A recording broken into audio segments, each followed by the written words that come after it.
தொடர் மழையால் திருச்செந்தூர் அருகே வண்ணான் திருவிளை பகுதியில் மழைநீர் ஆறு போல பெருக்கெடுத்து ஓடுகிறது. கூடுதல் தகவல்களை செய்தியாளர் பவானி வழங்க நாம் கேட்கலாம். வணக்கம் பவானி. 60 ஆண்டுகளில் இல்லாத அளவில் தென் மாவட்டங்களில் கனமழை வெளுத்து வாங்கி கொண்டிருக்கிறது. தற்போது தாழ்வான பகுதிகளில் மழைநீர் சூழ்ந்து காணப்படுகிறது. தற்போது நீங்கள் இருக்கக்கூடிய பகுதிகளில் மழைநீர் ஆறு போல ஓடக்கூடிய காட்சிகளை நம்ம பார்த்து வருகிறோம். அங்கே இருக்கக்கூடிய கள தகவல்கள் என்ன? நிச்சயமாக, அதாவது திருச்செந்தூர் பகுதி முழுவதுமே தற்பொழுது பலத்த கனமழையானது பெய்து வருவதை நம்மால் பார்க்க முடிகிறது. குறிப்பாக பல்வேறு முக்கிய சாலைகளில் ஆங்காங்கே மழைநீரானது தேங்கியபடி இருந்து வருகிறது. அது மட்டும் இல்லாமல் கரை புரண்டு ஓடக்கூடிய சூழலும் நிலவி இருக்கின்றது.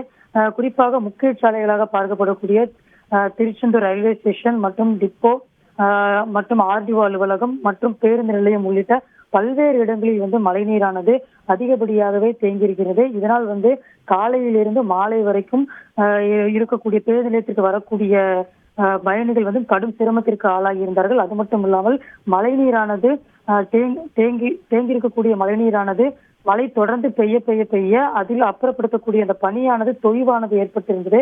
குறிப்பாக பெய்யக்கூடிய மழை அதிகரித்து இருக்கக்கூடிய சூழலும் நிலவி இருந்தது. இந்த நிலையில திருச்செந்தூர் பக்கத்தில் இருக்கக்கூடிய வண்ணாந்தரவிளை அப்படிங்கிற ஒரு பகுதியில அதிகப்படியான மழைநீரானது பதிவாகி இருக்கிறது. குறிப்பாக அங்க இருக்கக்கூடிய பகுதியில் சிறுவர்கள் படகு சவாரியாகவும் செய்து வருகின்றனர். குறிப்பாக அதிக இடங்களில் மழைநீர் தேங்கி இருக்கக்கூடிய சூழ்நிலையில் அதிகப்படியான மக்கள் பாதிப்படைந்திருக்கக்கூடிய நிலையில சிறுவர்கள் பலரும் படகு சவாரி செய்யக்கூடிய அந்த காட்சியும் நம்மால் பார்க்க முடிகின்றது. குறிப்பாக இன்றைய நிலவரம்படி 9 மணி நிலவரம்படி திருச்செந்தூரில் 360 மில்லிமீட்டர் அளவு மழையானது பதிவாகி இருக்கிறது. காயல்பட்டினத்தை எடுத்துக்கொண்டால் 369 மில்லிமீட்டர் மழையானது பதிவாகி இருக்கிறது. அதே போல குலசேகரப்பட்டினத்திலும் 199 மில்லிமீட்டர் மழையானது பதிவாகி இருக்கிறது. இவ்வாறு பெய்திருக்கக்கூடிய கனமழையானது தொடர்ந்து நீடித்துக் கொண்டுதான் இருக்கின்றது.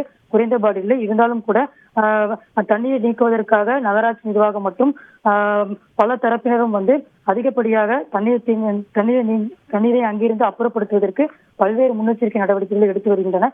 தொடர்ந்து மழையானது நாளை மறுதினம் வரை இருப்பதாக வானிலை ஆய்வு மையம் தெரிவித்திருக்கிறபடியில் அதிகப்படியான மழையானது தற்பொழுது பதிவாகி இருப்பதை நம்மால் பார்க்க முடிகின்றது.